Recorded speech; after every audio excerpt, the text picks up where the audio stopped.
Why should you join the Livingston County Republican Party? Why, you ask? Yeah, why? Why join? The Republican Party is the party of common sense. Common sense. Republicans support the Constitution. Republicans protect your rights. We fight to keep your children safe. We fight to keep boys and men out of girls' and women's sports.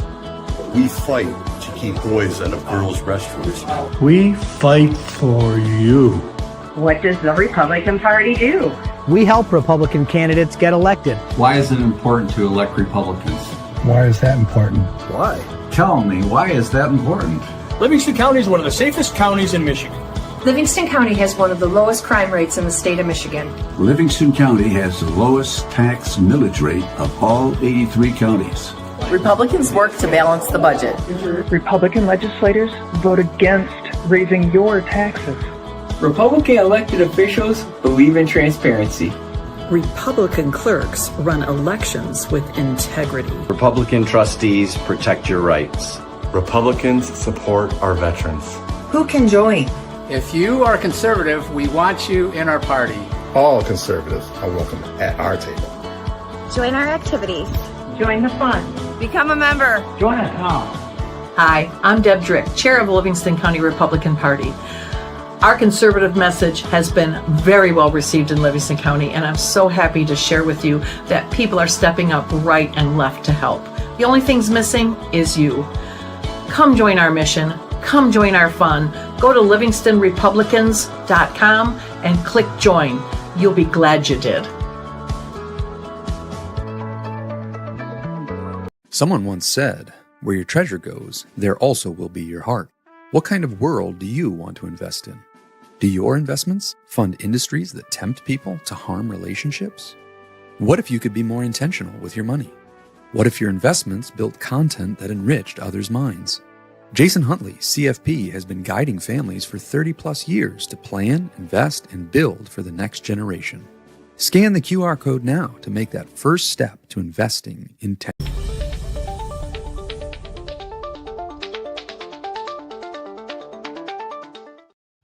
Good evening and welcome to the Right Side. Here we are in February already. Who says the winter's not flying by? Well, I'm saying the winter's not flying by. It's dragging. But greeting. Okay, let's see. Well, let's start right off with my first smiley face there, Mark Ashley Price from Wayne County. Glad you're here with us, Mark. I think when you don't come, I worry about you. So, all right. Well, today is a chat day. Next week, let me start off by saying that, and I'll say it again at the end. Next week, we have an interesting lineup. We have former county commissioner Steve Williams will be here. I don't know anybody that pays attention to the commissioner meetings, the county commission meetings. Steve comes to every commission meeting, and during at least one, most of the time two, public comments, he stands up and he talks to the commissioners and he informs them about his interactions with Judge Longsworth, who was appointed by Governor Whitmer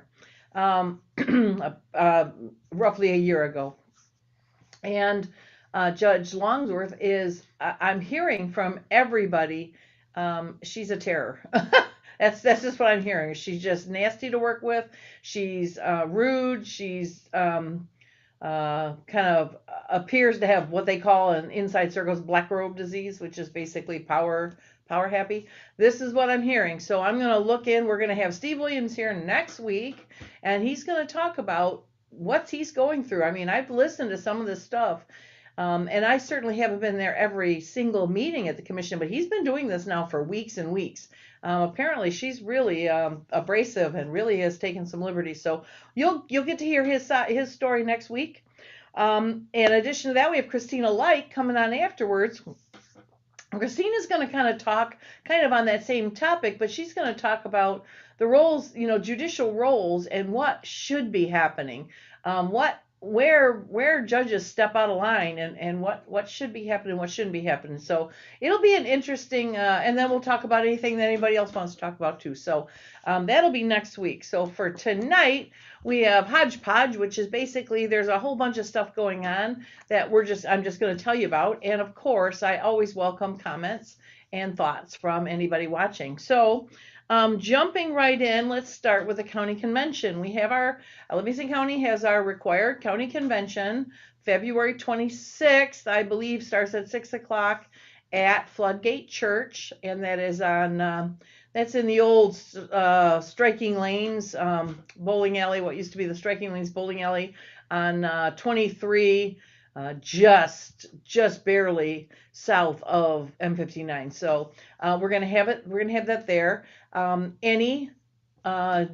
Any elected delegate or elevated delegate at one of our other conventions from last year is invited to come. The call to the convention was sent out, and if you haven't received it by now, if you're a delegate and you haven't received it, you need to reach me. Tyler, if you would put in chair at Livingston County Republican or LivingstonRepublicans.com, reach out to me and we'll get that fixed. But we've sent it out. People are wanting to go. So they're RSVPing right and left. So here's the process. If you're unfamiliar, if you're a new delegate and you're unfamiliar, we have, let me put this up there. We have a county convention. Okay, bigger picture. The primary elections for governor, for state reps, for senators, that happens in August. All right, everybody goes and all the Republicans get voted on, so they advance one to the November ballot, and then they have the Democrats do the same thing, and then they advance. So one is elected by the people, and one is elected by the Republicans, by the Democrats. They face off in November. That is not true of attorney general candidates or secretary of state candidates. There's also U of M, or there's also the University Board of Regents also get picked there.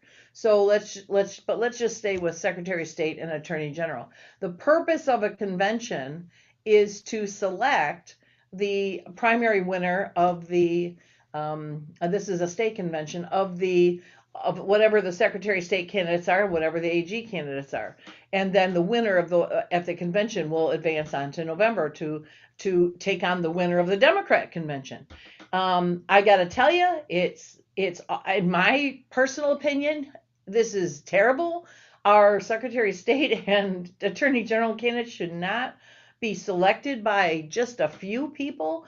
It should go on the ballot. So anyway, I'm hearing that there's going to be a ballot proposal to pull them off of the convention type primary and put them on the ballot, in the regular primary, so everybody votes.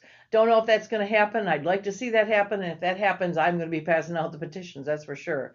And I'm absolutely willing to work on whatever ballot proposal. So, but moving on from there, in order to get to the state convention, they don't have every single delegate there. They're only allowed X amount. Each county gets based on how many Republicans voted in the presidential election, some sorcery formula there, each county gets a certain number. And so each county has that certain number times about 10 or times 6 or whatever, but they have a lot. So we have hundreds of delegates, but only, I believe, 66, I think, is the magic number on the formula that gets to go to state convention to vote. So in order to pick the 66 from the few hundred or several hundred, we have to have the county convention, which is people will say, I wish to go to state to vote on the candidates, and they get put on a ballot. And then every delegate, whether you're on that ballot or not, gets to come and vote on the 60th. Now, so they will do that. And so that's what this county convention is. If you wish to be on the ballot, you need to send me an email at this email right here. Send me an email telling me two things. A, you want to be on the ballot to go to state election. Just being on the ballot isn't going to get you there. You got to get voted. You want to be on the ballot, and then you also need to tell me that if you get elected, you're willing to pay a $50 fee, not to me, not to us, not to the local, but the state party is charging everybody that goes $50 to go.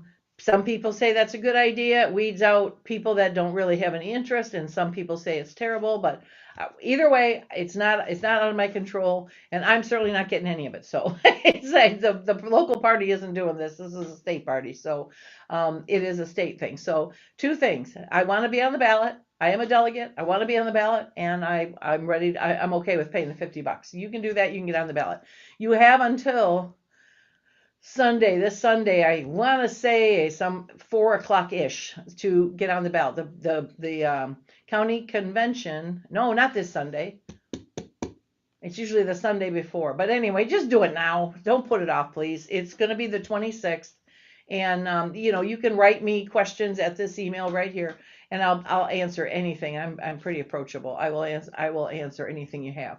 But it is, it's where you go if you want to be voted on. Now, if you don't want to go, that's okay too, but still come to our convention to vote, because we have voting software. You'll go to we'll have a code, and we'll have a site, and you'll go on the site and you'll vote for whatever the number is, 66 out of, say, the 150 people that want to be on there. You vote. So the top 66 vote getters get to go. So, and then the next 66 are considered alternates. And the alternates are numbered in highest to lowest vote getters, so the 66. So in other words, if somebody doesn't show up, bails out, can't go, the alternates go there, and then I'll say, well, I have somebody leaving, I elevate you. And what we'll do is we'll elevate you and we'll bring you forward. So you'll then go on and you'll get to vote. You'll get your credentials and you'll get to vote. So it's kind of a very technical thing. But if you have an interest in voting, I think you should consider going. So Mark Ashley Price says primary elections should be earlier in the year too. August is kind of late. 3 months is not a lot of time to campaign a statewide convention. That is a good point to make, Mark. As a matter of fact, that's why we're doing this one. We normally don't do this convention in state conventions March 28th, county conventions February 26th. They don't normally do one this time of year. Normally the convention is the convention and the primary, you say, is August. But as Mark just said, August doesn't, if you becoming the primary winner in August, doesn't give you a whole lot of time to gear up for the November ballot. So I know the Democrats do theirs in April. So it is, they get a lot of time to raise money and everything else. But imagine being a Secretary of State candidate that you find out April 10th or April 20th or whatever, August 20th, that you're the primary candidate. Well, early voting starts in September. You've got zero time to fundraise, and it's real hard to fundraise prior to the primary because they don't know who's going to be the winner. So, people give very sparsely, but so what they've done is they've backed it up. This state convention is not the absolute primary. It is what's called the endorsement, meaning the candidate that wins this gets the endorsement to go. And then somebody could still challenge them at the convention in August, but they'd have to beat them with a supermajority. That's going to be hard. Anyway, so I see Mark saying he was hopeful to be selected as a delegate or alternate. I'm hopeful you are too. So it is. That's how it works. So back to this though. This is where you send, if you haven't yet, if you want to go to the convention, if you want to be on the ballot, make sure you send me an email at that address so I can get you on that list. If I don't get it, there's no last minute get-ons. Also, we cannot elevate anybody. So if you're not a delegate and you want to be a delegate, now here's the good news. If you're not a delegate but you want to be a delegate, we will have delegate applications there. We will have notaries there. We will have the applications, and it's basically just saying you want to be placed on the ballot. And for next year, that will start. Well, actually, no, it's this year. So August. When's the primary date? Tyler's going to look that up for me. So the primary, on whatever the primary date is, August whatever, the first Tuesday after the first Monday, will whoever the delegates go on the ballot. As soon as they win, they are now a delegate for that August convention. It's August 4th, but I'm just going to double check that. Okay, he's going to check. He thinks it's the 4th, but that could be. So it will be those delegates then are in place for 2 years. So they won't run again. So so there will be no elevating anybody at this one. Elevating means we have empty slots, but we have people that want to fill them that didn't get elected. We can appoint them at a convention, but at this point we can't. It's too late. So, all right, that's all about conventions. August 4th, he was correct. So good. Thank you, Tyler. We will have Floodgate Church always does a terrific job. We have a nice place to talk from, a nice stage if we want to use it.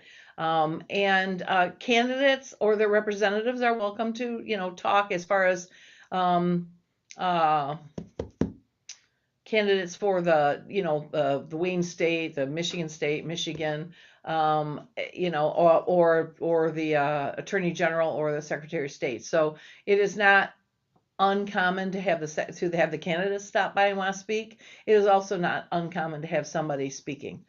And our favorite Jackson County Chair, Russ Jennings, has just checked in. Hi, Russ. Good to see you.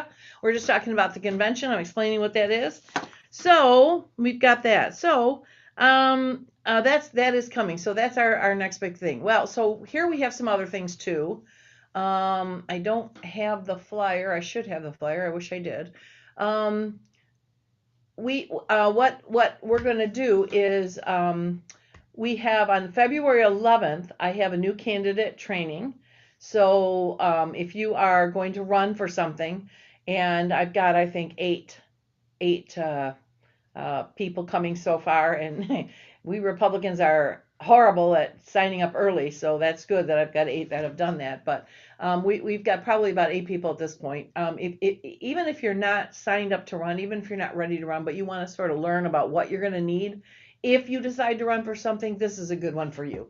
It starts you at the beginning and everything you need to do and everything you need to know to win, not just to run a campaign, but to win a campaign. So it is very effective. 100% of the people that completely followed the plan won. So if you didn't, not many candidates lost, but sometimes candidates have, they were not in a position for whatever reason to follow that exact plan. So anyway, but they won, the ones won. So that's good.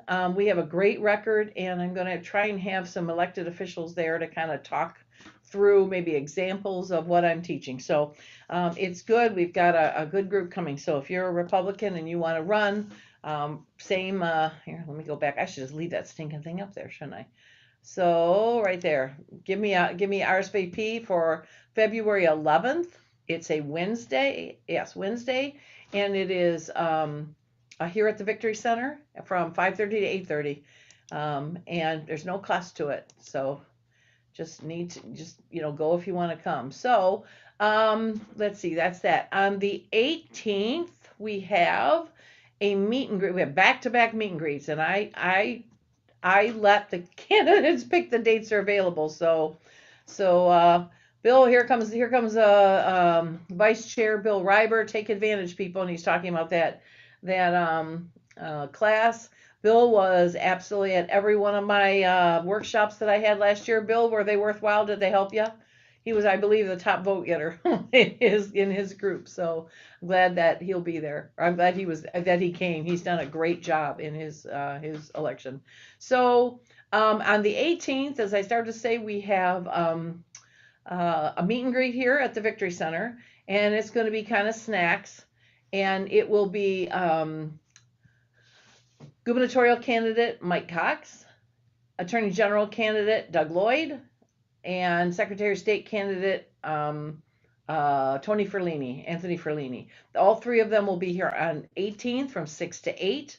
It'll be open house. They might speak for a few minutes, but primarily they're going to be there to shake hands, meet people. There'll be sign-up sheets to endorse or to put signs up or to, the gubernatorial candidates are still getting signatures to get on the ballot. So, he might have them there. So, but it'll be, but it'll be a one-on-one. It'll be a mingle situation. It's not going to be a speech night. I've told them they want to talk for a couple minutes. That's fine. But primarily, I really do want them to just talk. So there'll be Doug Lloyd will be over here, Anthony Ferlini will be over here, Mike Cox will be over here, and everybody can mingle as they wish. They can go listen to him talk to other people. You can walk up and ask him a question. I truly want something more direct where you can ask and answer questions. I will be putting the hook around somebody that wants to dominate and take 10 questions. So just know that. So, share the time with other people, but I'm expecting a big crowd here. So, but we've got plenty of parking, and if there's overflow, there's the plaza right in front of us, the dental clinic. There's nobody there at that time of night, so that whole thing is wide open for parking. So it's just a tad bit farther to walk, but not too bad. It's not like you have to cross the street or anything. So we're looking forward to that next night. So clear both those nights, because the next night we have gubernatorial candidate Tom Leonard and Secretary of State candidate Amanda Love here. Same deal. Talk one-on-one, maybe a couple minutes of a speech, but mostly answering your questions, taking signatures, literature, whatever, but you'll get to sign petitions or, say I'll take a sign location or whatnot. So it will, I think they're both worthwhile, and we'll have snacks at both of them. We're not feeding people, but we will have snacks and probably bottles of water there. So please come. There's no cost to come to either one of those. We're really looking forward to your being here. Let's see what else. Then we have the 26th. So this is kind of a busy week. We have I also am really happy to announce that Joni, well, first of all, I want to tell you that once again, we do big applause to Michelle Blondil for her hard work in putting together a very, very successful Reagan Day last October. She hit it over the park. We had great time. We had great food, great everything. Well, that also sparked a whole bunch of interest, and from a lot of people that said, hey, I would like to do a theme too. So okay, the more the merrier. Let's keep it going. So Joni Econom came forward, and we had some ideas that we kind of had some issues come up. So all right, we shifted, but I think we got just as good, if not better of an idea, and that's going to be, we will be back at the same barn, Cross W, on May 5th. And for those of you who understand what May 5th is, that means it's going to be a Cinco de Mayo party. So we're going to be celebrating our southern neighbors' heritage with food and fun and activities, and of course we'll I'm welcoming speakers and sponsors. So we'll have more on that soon. But we'll be having a complete Mexican bar to everybody's delight. Michelle Blondil has agreed to once again do the charcuterie. If you remember the charcuterie she did before, it was beloved, if I could use that word, beloved. So she's going to do it again, only it's going to be Mexican themed. So she was already rattling off some ideas. We're going to have some activities. And because it went so successful, and because I kind of begged, Mary Beth Petrikis has agreed to do the another bucket drawing.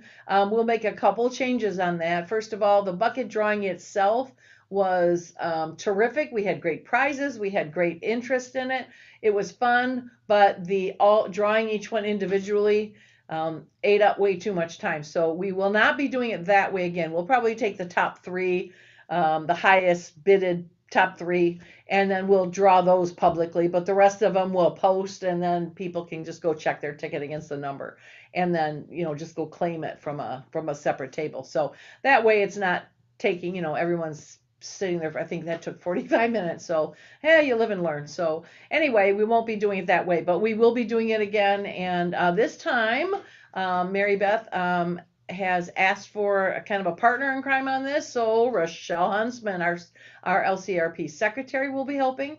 So if you have, or if you know of a business or a gift of some sort, if you have something, if you make things, I know I make a bunny seasoning bag, and every year I have more product. This year I'm going to have more. So we'll put together something. I know we've had wine baskets with other things to it, cookies and things, and we have other gift certificates for this or that, and we've done quite well. We've had some good ones. So Mary Beth or Rochelle will probably be making the rounds. So you can save them some time and help us along by if you have something you can donate, please do.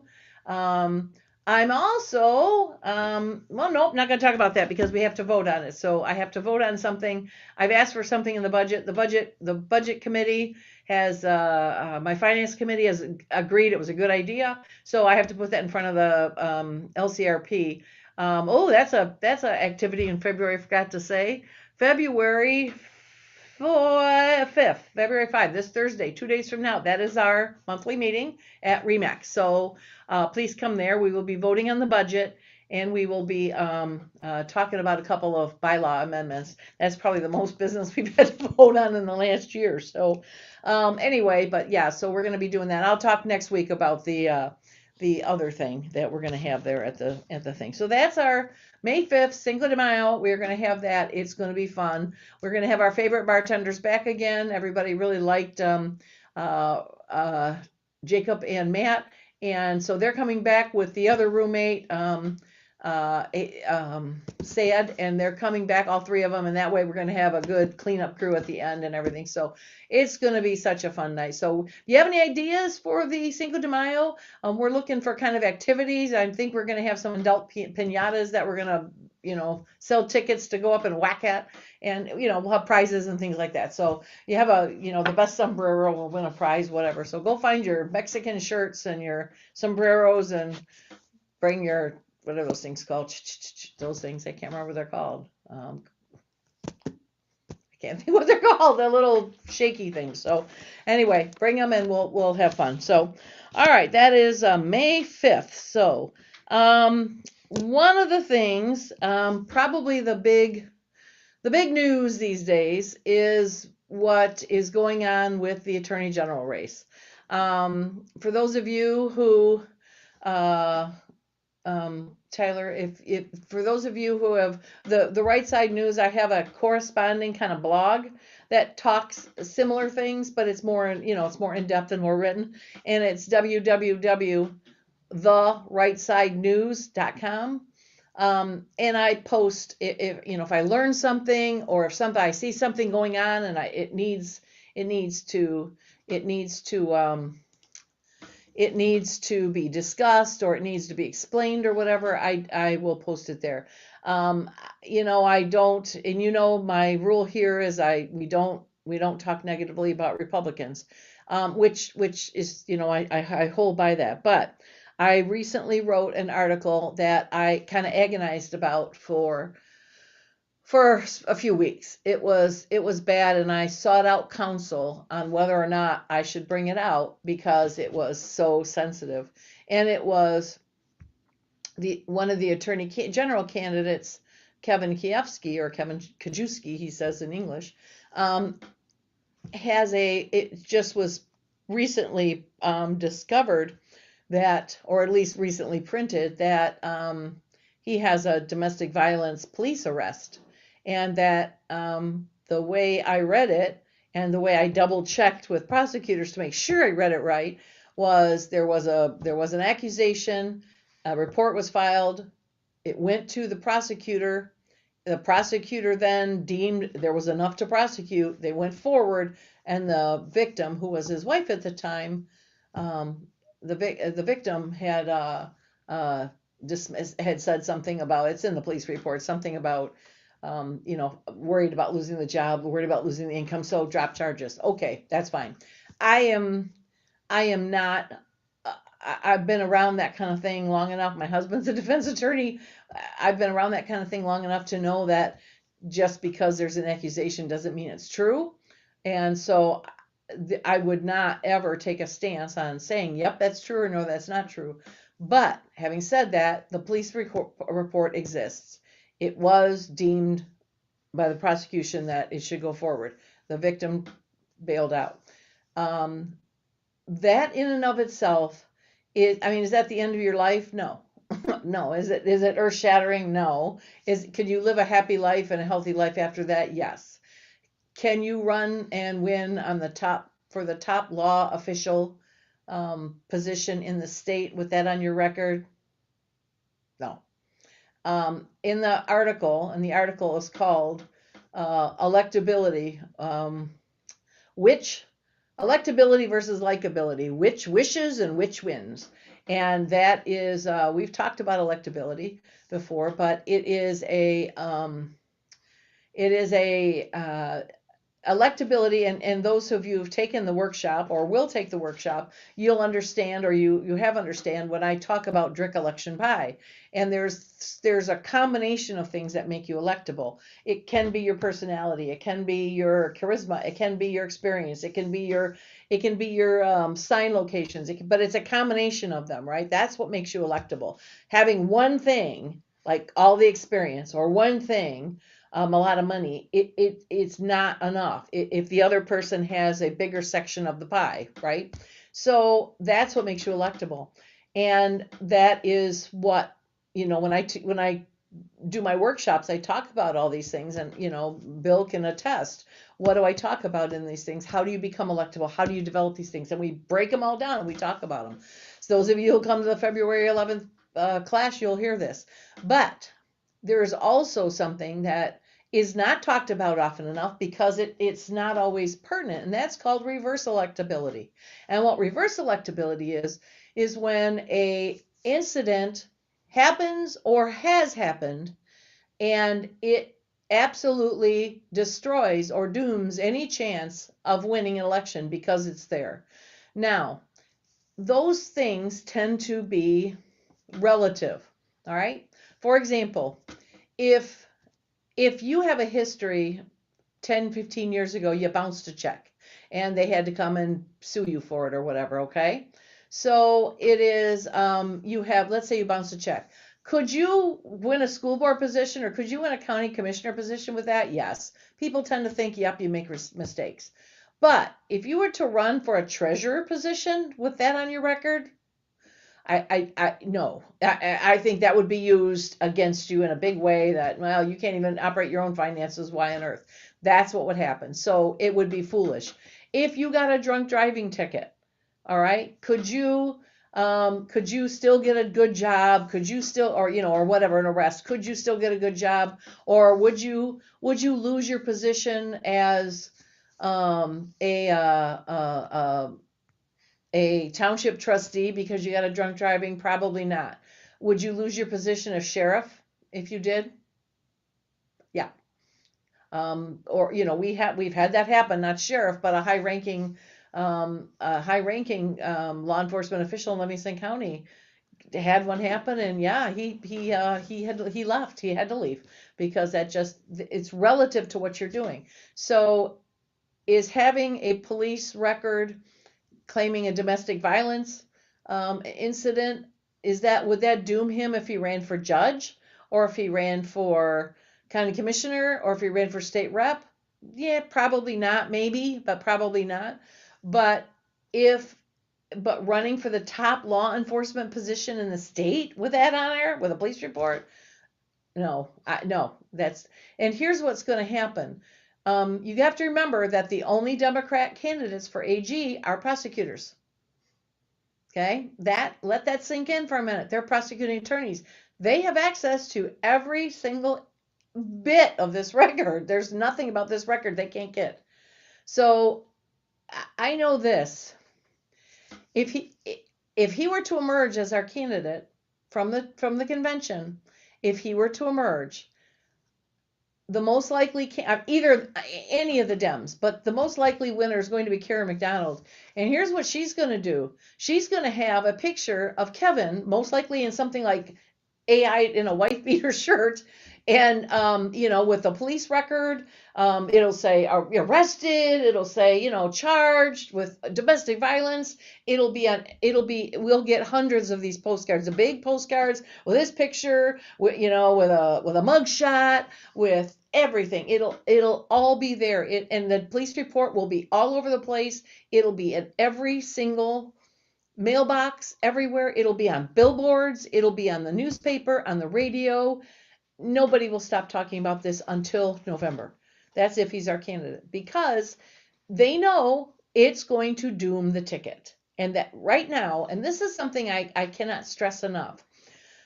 We've talked many times on this show with different people, and one thing we all agree on is that the Democrats' rhetoric is horrible.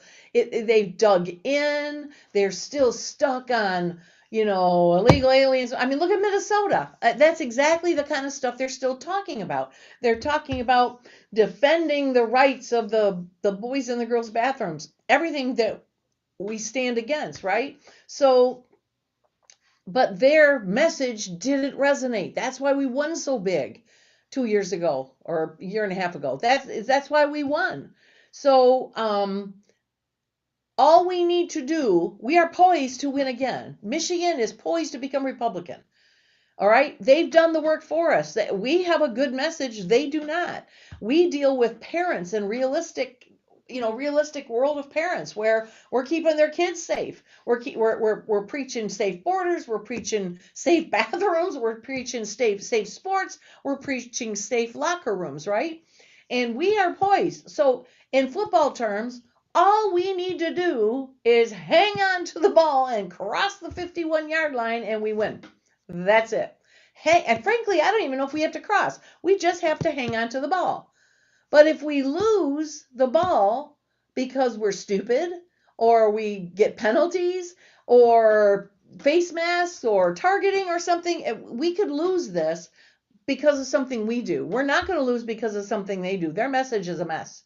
They're not organized. Everything's a mess. If we lose, it's going to be because of what we did. And I'm going to argue very clearly that putting up an attorney general candidate with a police record, we're going to lose badly, because what'll happen is we will lose the female vote. They're going to make it. Let's look who the Republicans put up. They support domestic violence. They're going to do that, and they're going to have his picture. I would not be surprised if they somehow got a hold of the woman who made the charges and had her crying her eyes out and I've been so, they're going to give her a script that's going to make it look terrible. And so that big chunk, remember, let's go to here for a second. Remember this right here. Right there. That is Michigan's voters. All right. So we got the right, we got the left. The right is going to still support whoever we get. But you can look at the numbers there. The independents are not going to support. They're not going to support somebody like that. So what they'll do, and many of these independents, as we stand now, are ready to vote Republican. They are tired of that nonsense. They're ready to vote Republican. Okay? They're called swing voters for a reason. They could go either way. And all we got to do is hang on to the ball. But we do it this way. We have the wrong candidate up there. We have a candidate with a police record for the top law enforcement position in the state. They are going to exploit that every single race. Look who the Democrats are. Look who the Republicans are doing. The Republicans support domestic violence. And then we're going to lose the female vote. We're going to lose the independent vote. We're going to lose the swing vote. And you know what they're going to do? They're going to vote straight ticket Democrat, where they would have voted with us. Because they're not going to say, okay, well, just him. We're going to vote Republican, everybody else, but we're going to go and vote Democrat for him. They're going straight ticket. That means, ready? We lose Secretary of State. We lose Attorney General. We lose Governor. We lose the House. We lose the Senate. We lose the close congressional ones. And the closest congressional seat in the country is 7th District, Tom Barrett. We lose Tom Barrett. We lose Mike Rogers as a U.S. Senator. We lose our first opportunity for a Republican U.S. Senator. Or whoever it is. I know there's 2 other candidates. So, okay, fine. Which I'm not going to argue about that. Whichever of the 3 candidates emerge, we're going to lose them, because that's it. So I urge everybody to understand that and I feel bad because I really, Kevin is likable. He's very likable. He's upbeat. He's friendly. He's got a big smile. I've had him on the podcast. We've had him here for the meet and greet. I've enjoyed interviewing. I enjoy talking to him and seeing him when I see him. But this is a game changer. That's just the only word, game changer. This is now such a big obstacle that we cannot risk our state. I work too hard to get Republicans in seats to lose it because we dropped the ball. That's it. All right, Mark Ashley Price, you are right. Okay, well, I appreciate you saying that. Like I said, this is not a personal vendetta, and frankly, my suggestion, because again, things like this are relative. It doesn't need to doom a political career. It just is not going to be it cannot be this one. He will lose. There is no way he's going to win with that. There's no way to spin that. No spin possibly. I've been spinning things for years. Can't spin that one. Before I ever said a word, I tried to think, okay, if I were in charge, or if somebody came to me and said, Deb, make this work. Couldn't do it. Tried I worked on this for like 3 weeks, trying to figure out a way out of it. Yeah. So in any case, as sickening as it is, I mean, not sickening that he did, but sickening that the situation is, I mean, I got a rock in my stomach now thinking about it, and I'm sure anybody that cares about it does too. So anyway, I would suggest the best move for Mr. For Kevin Kiefsky is to, we don't have anybody running for the state board for the Supreme Court. I don't think that is as prevalent. And number one, that's a nonpartisan position. So you don't have Democrats going against Republicans. You're not risking the ticket that way. It's just, I imagine somebody will bring it up, but it'll be downplayed because it will not have every single Democrat on the ticket playing it. It'll just be the Democrats and the Republicans will be focused on what we focus on. The state Supreme Courts will have to have their own way. But I think he could win because I think we don't have any other candidates. So I personally would jump on his bandwagon and run his campaign if I had to, if he wanted to run for state Supreme Court. So of course that choice is up to him, but I know what happened. I know what my phone's doing, and they are blowing up. Yes, Mark, that is the truth. As far as I know, I've heard we got some people thinking about it, but nobody stepped up. So in my opinion, I feel like Mr. Kiefsky would make himself a local hero if he said for the good of the party, he's going to pull himself out and then step into the judge race. Two problems solved right at the same time, and I know this, the rest of us would step up and help him win that. There's nobody that wouldn't. So I think it's a win-win, and I don't know what he's going to do, but I hope he doesn't pursue this because, it's just going to be that bad. So, all right. Well, that's my talk on electability. We just have, but let's talk about electability on a bigger scale. Okay, again, back to this little diagram here.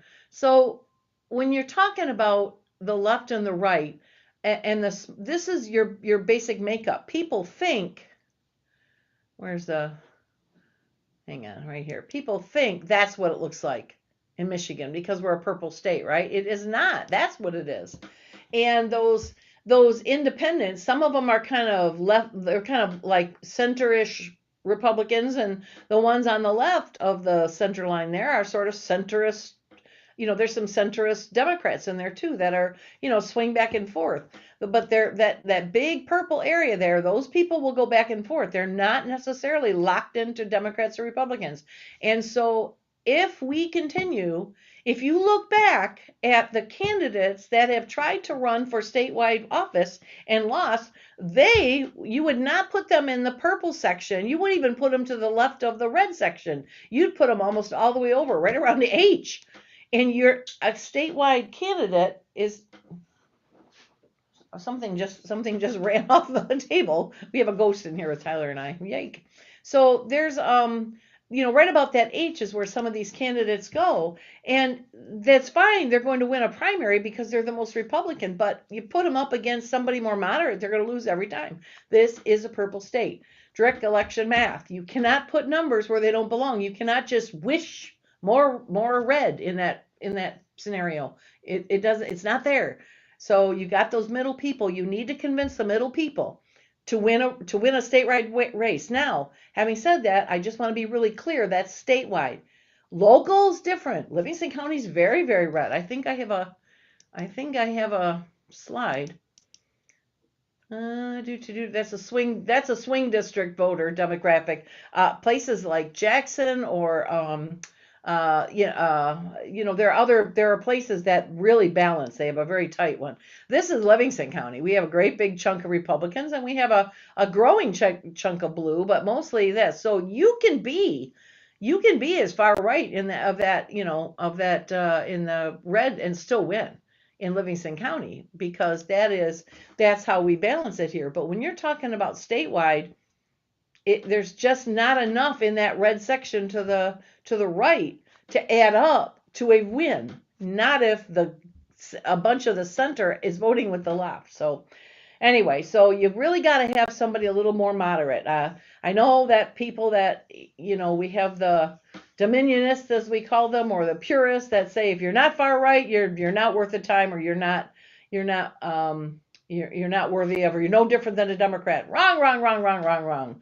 Because a Democrat will not get it, because there's that. I use this word about every three things. Majority, and until everybody understands what majority means, there's going to be a problem. If you don't, whichever side in the legislature, whether it's U.S. legislature or state, has the most members, they get majority. And whoever gets majority controls everything. The majority, the first vote the majority makes is to elect a leader. In the Senate, it's called the Senate Majority Leader. In the House, it's called the Speaker of the House. And they have all the power, all of it. So it doesn't matter if the candidate you think is moderate and you're afraid he's going to put something up, say a pro-choice bill. Understand that the Speaker or the Senate Majority Leader will never put it up for a vote. It'll die. They have all power of what gets voted on, what comes to the light, what dies. So there is no way. I think I was telling somebody not too long ago, I have a good friend here who told me that he did not like a particular Republican gubernatorial candidate, and he voted for the Democrat. He said because he thought that one was lazy. And I said, well, here's why that didn't work for you. Because let's just say you're right, and that Republican governor was lazy. Let's say he was terribly lazy. You know what he would have done? He would have been signing the Republican bills that came in front of him. Even if he was lazy, he would be signing them. Whereas the Democrat, Whitmer, refuses to sign them. So they die.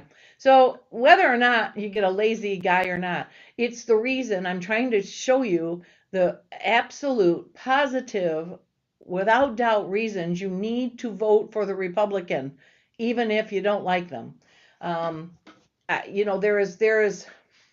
There's what we have, and then there is what, like I said, this is an electable Republican, whether you like him or not. If he or she's electable, you get behind him, even if you don't particularly care for him. Like I said, the only oddity is if you have one of those reverse electability situations, like I believe we have with our AG candidate Kiefsky. So, I'm not happy about that, because I think that gave us two good candidates, and you always have a good spirited thing when you have two. But anyway, I am seriously praying that Mr. Kiefsky decides, you know what, let's just run for state Supreme Court. Get your name on that ballot. Well, I'll help you. And I don't think it's going to be the big issue it is here, because it's not going to be Republican, Democrat. It's just going to be nonpartisan. So I think people will appreciate you've done that. So, all right. Well, that is that. So, what else is going on? Anybody have any questions or thoughts? What's going on? You think about what you might want to talk about. I'm going to do just a couple of quick commercials, and we'll be right back. Let's see. Here we go. Someone once said, "Where your treasure goes, there also will be your heart." What kind of world do you want to invest in? Do your investments fund industries that tempt people to harm relationships? What if you could be more intentional with your money? What if your investments built content that enriched others' minds? Jason Huntley, CFP, has been guiding families for 30 plus years to plan, invest, and build for the next generation. Scan the QR code now to make that first step to investing intentionally. Ready to make your real estate dreams a reality? Meet Lisa R., your trusted expert in Livingston County. With 25 years in the real estate marketplace, she offers a seamless, stress-free experience. As a Real Estate One agent, Lisa has access to a network of over 2,000 agents and a one-stop shop for mortgage, title, and insurance services. Call Lisa R. at 734-260-7277 or visit her at Real Estate One in Brighton. Let her help you find your dream home or sell your property with confidence.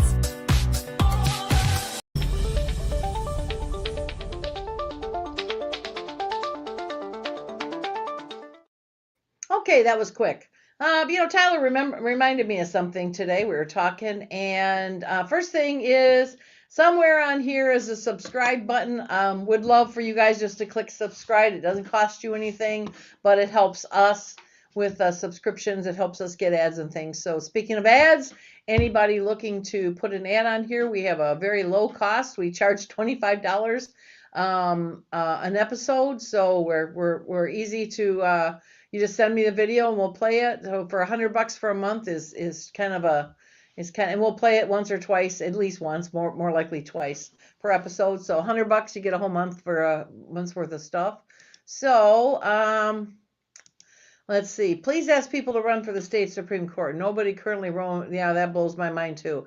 We have been people have been asking. I know the party is working with some people, but like I said, I think having Kevin Kiofsky, he's been out there, then his name is recognized, and I think that that might be a, like I said, that might be a win-win. That he might be able to. That would be a good place to kind of come back from, right? So, what was I talking about? So, all right. Well, we talked about electability. What else is going on? Anybody have anything going on? We have, oh, yes, please subscribe. The other thing is, wait a minute, I got to put my little banner here that Rob made me. All right, become a member. We're going to be having a big membership drive here real soon, and which means I'm going to create another goofy commercial, which will be fun. But yeah, we really need your membership. Our membership is up. I am so happy to say. I have to tell you, our fourth Thursday dinners they're an indication of what's going on inside the party. They're good, just a good indication, because at the last several we have had new members every time, or new people that become members later. I look at the membership every month and when exactly people joined. I did an ice cream social that we talked about for Brian Ignatowski here at the Victory Center, and met a couple of people that I asked to join, and I went back and checked. Sure enough, they did it that night. So that is wonderful that we're doing that. So when you're at places and you're talking and someone says, "Oh," and here's the line that I find, that's the invitation line.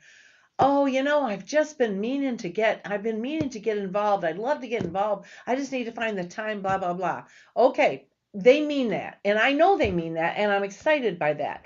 But I also know that oftentimes if I just say, "Well, hey, you're welcome, please come," and then walk away, there is a very low chance that they will be, not because they were insincere. They were very sincere, but because things get in the way. As we all know, life happens while we're planning something else. So life gets in the way, and it's a very reduced number that actually go. There needs to be follow-up, or there needs to be a commitment made. Usually if there's a commitment made, it gets followed. So when people say things like that to you, like what I say is, oh, great. Well, you know what you can do is you pick up your phone and the very minimum is join the party, be a member. I said, you know, the money that you can choose different amounts, and the money that you pay helps us help candidates. That money goes to candidates. That's why we exist. We exist to get Republicans elected. So that's what's going to happen. So, you know, the very minimum, just, hey, please, you know, livingstonrepublicans.com, you can get on there right there, hit join, and you're Bob's your uncle. There you are. We have you. So, you know, at the very least you do that. But then I'd also invite you to, you know, I ask them to come to something specific, and I rarely ask them to come to a meeting first. I tell them they're welcome, but what I try to say is, hey, we have a breakfast next Tuesday. Well, hey, we have a dinner the fourth Thursday of this month. We're going to be here. Would you like to join us? I will save you a seat. You can sit by me. I will introduce you to people. That is attractive. And that's why we're getting people at these dinners. And it's not a trick by any means. This is a great way, if you're new to the party, to come and meet us.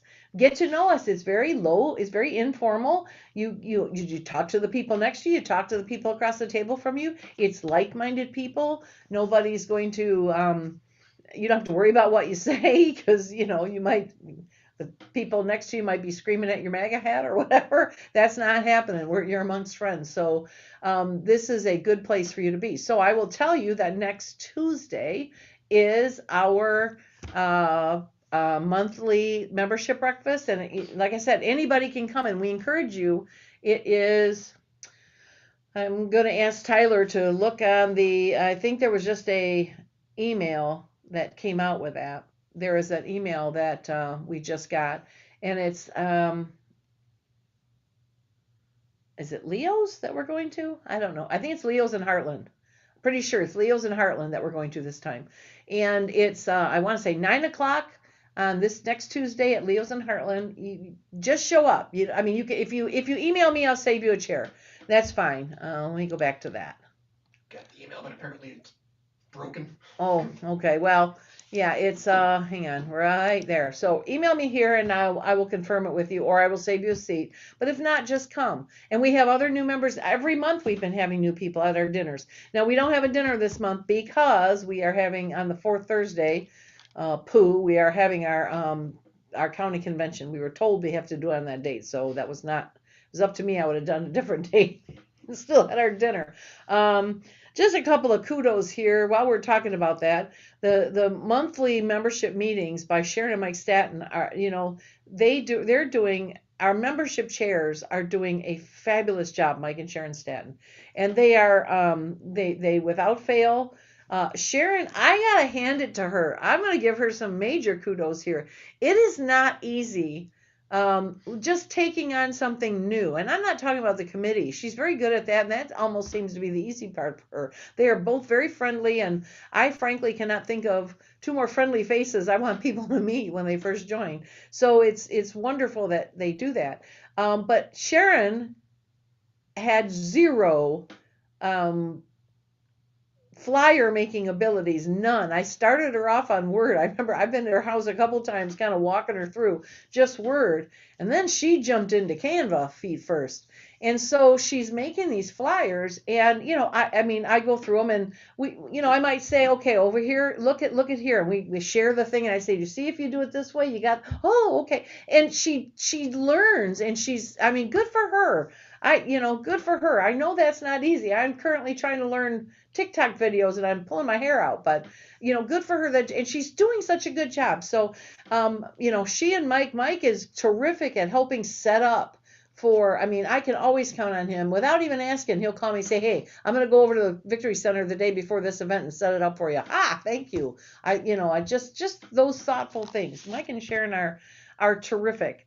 But Sharon and Mike run these breakfasts, and they set it out, and they send out they send out the calendar events and everything. So if you're not getting a calendar event, it's because you're not a member. So get on a member, you'll automatically start getting these calendars. I also want to do some shout outs here. Our convention is completely under the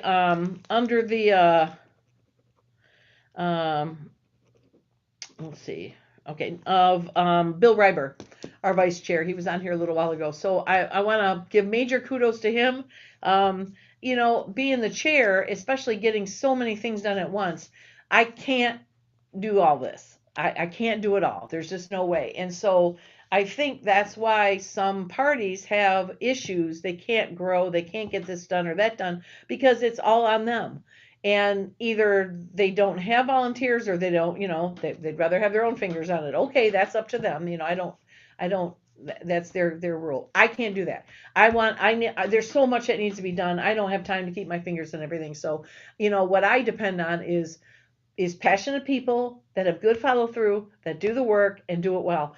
We set up the guidelines when we first meet. All right, this is what the budget is, if there's a budget, or this is what the expectation is. All right, we understand. I might join the first meeting or something, and then I'm out of it. Bill Reiber is taking on this convention, and you know, he's got a mind. He's got an incredible mind for detail, and that's what it needs. It needs a lot of detail. So he is handling the convention. I could not appreciate him more. Rochelle Huntsman is our secretary. She is, you know, the secretary has a very big role in a convention. They have to record everything. They have to read things off. Rochelle is still very new and doesn't understand things. So I think putting that pressure on her would be unfair. So big applause to Paul Funk, who agreed to walk her through everything. He's going to be sitting with her. He's going to be telling her what to do, or he's going to be doing it and showing her. So that's an extra set of things for him to do. But again, that's what makes this party run, is great volunteers. So thanks, Paul, for that. While I'm thanking Paul, I also have to give him kudos for doing the back office stuff. He does our emails. He's the one who handles our website. When we have something that gets sent out, he does it. And I'll tell you, it is really nice that I can send him something and I can say, can you get this out first opportunity? And he will write me back right away and say, I'm here now, I'm doing this now, but tomorrow at 2:00, I have some time, I'll get it done then. I always know right away when it's going to be done. And then I can walk away and it will be done. And I know that. And anybody that's ever depended on people that they've delegated to, that when you don't have to call them, you don't have to check on them, you don't have to bug them, you don't have to wonder, okay, is this thing going on or what, or start calling, or you be told, well, I'm busy this week, I can't get to it till the weekend. That when it's going to get done, you can walk away. That's gold. That really is, because you can't function unless you have people that are like that. So I know the Statons are like that. I know Paul is like that. I know Bill Reiber's like that. And Rochelle is really stepping up too.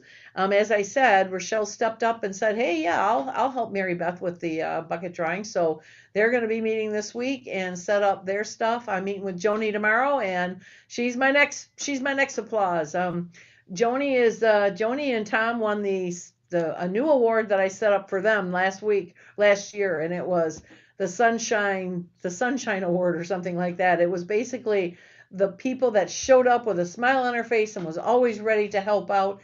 That is a just spreading goodwill around. That was there, and that's Joni and Tom. But Joni's taking this on. We're going to meet in the morning, and we're going to put out all the put the list of things down. And so again, Mary Beth Petrikis and Rochelle, thank you for agreeing to do that bucket drawing. I'd heard Mary Beth was not really wanting to do it again this year, and because she'd done it, the last couple, and I basically called her and told her if she didn't, I was going to have a funeral for the event because we were so miserable. So she agreed, and we appreciate her. So, Mary Beth and Rochelle, Paul, yeah. So, and another group I want to commend, two more groups. One, Norris Hardiman and his delegate team. Wow. They are planning, they're organized, they're ready to go. Norris will have Ron Gillard and Bill Reiber, and Lance will be at the convention, and they will be signing people up. We have a bunch of people.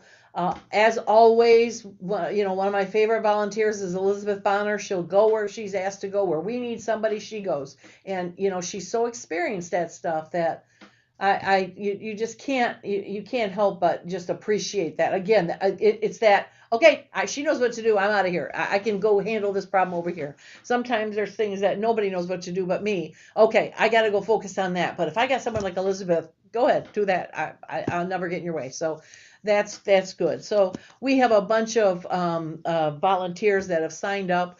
Colleen and Tim Quinn will be there. Thank God. They're terrific at that stuff. Kind of a recent addition to our volunteer team is Veronica Nugent. She's another one that's just bubbly and friendly and terrific.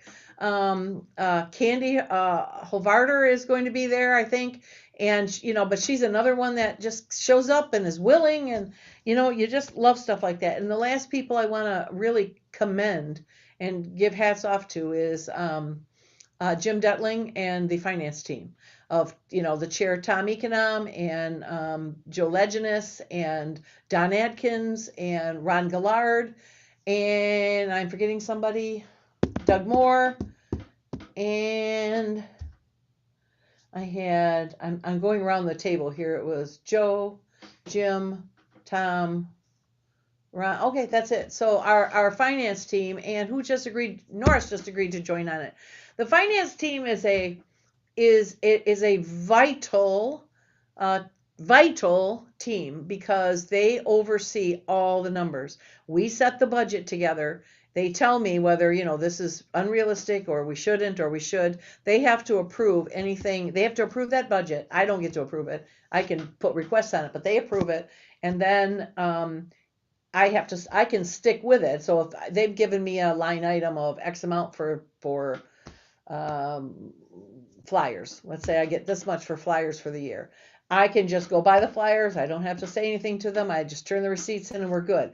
But the minute I want to spend an extra $1, I got to go back to them and say, all right, I need an extra $1 because, and then they have to vote on it. So they're good about it. It's not something that takes hours and hours every month, thank goodness. But it doesn't take hours and hours every month because they're on top of it. They know the budget. They read the budget. So when I come to them, I know I'm going to have to make my case. And I don't come for money often, but when I do, I have to make my case. So they ask the questions. They're just not giving me a free pass. What's your return on it? Why is it necessary? Is it something that we'll be able to use again? They ask all the right questions. So I really, really appreciate them. So we're going to be passing our budget hopefully on Thursday, and we can go there. All right. Anything more going on? Anybody? I'm trying to think. Tyler, anything more going on? We may, this is a preliminary thing. We may have a change of venue for our meetings. We had, Janine Deaton was our liaison to the Remax, and Janine, just with her mom, stuff happened and she got busy. She couldn't do that anymore. So I went to a couple other ones, and they said they would for a while, but they're kind of at the point where they can't anymore. So we may end up being here at the Victory Center for our meetings, unless we can find. So if you have a real estate agent for Remax that's willing to kind of stay, because you have to have an agent there. So if they're willing to stay for the 3 hours or 2 hours or whatever as we have our meeting, then please ask them and please reach out to me because we need to do that. So, all right, well, that is all I can think of right now. Anybody that has any questions? Oh, I had a very fascinating breakfast yesterday with Pastor Toma. We've all seen Pastor Toma or heard Pastor Toma. We've heard him speak. We've watched him. He comes to our Lincoln Days and the Right to Life Days. He is a outspoken Christian conservative, and he is the pastor at a Lutheran church in Heartland. And I have seen him speak 100 times. I knew who he was. I knew what he stood for. But so I reached out to him, and basically I wanted his thoughts and opinions, and what a fascinating conversation we had. He's very interesting, and he's very passionate about his beliefs, which is refreshing because for somebody that speaks like he does, it's not rhetoric. It's not it's not lip service. That's the words I'm looking for. It's not lip service.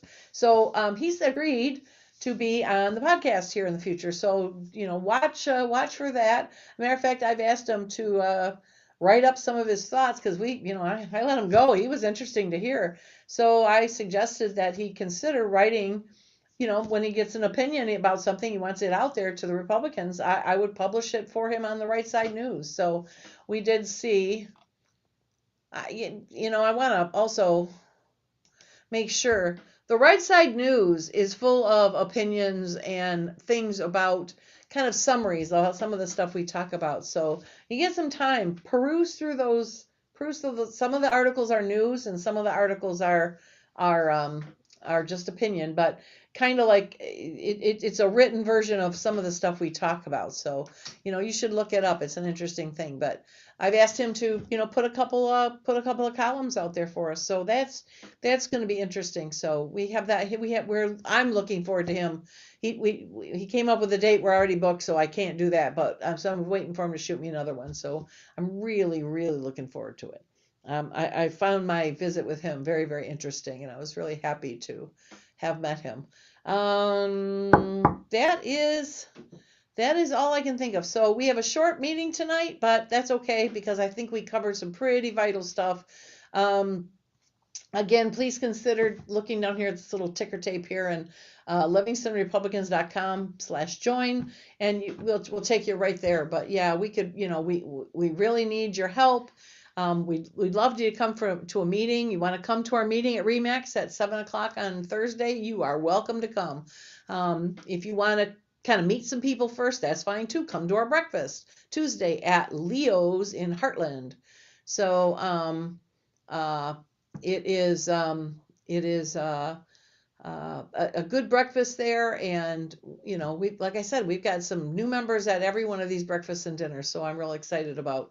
I'm excited about this one. So, once again, remember to email me at chair@livingstonrepublicans.com. If you're a delegate and you want to go to state convention, if you just want to come and vote, that's fine. That's fine. Just come. But other than that, so we'll let you go here. We're going to call it an early night, and it was good seeing you, good talking to you.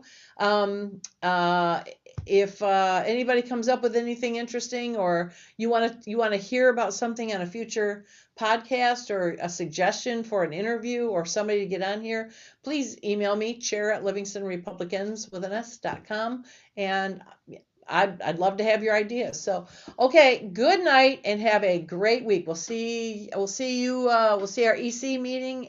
See you at the EC meeting on Thursday.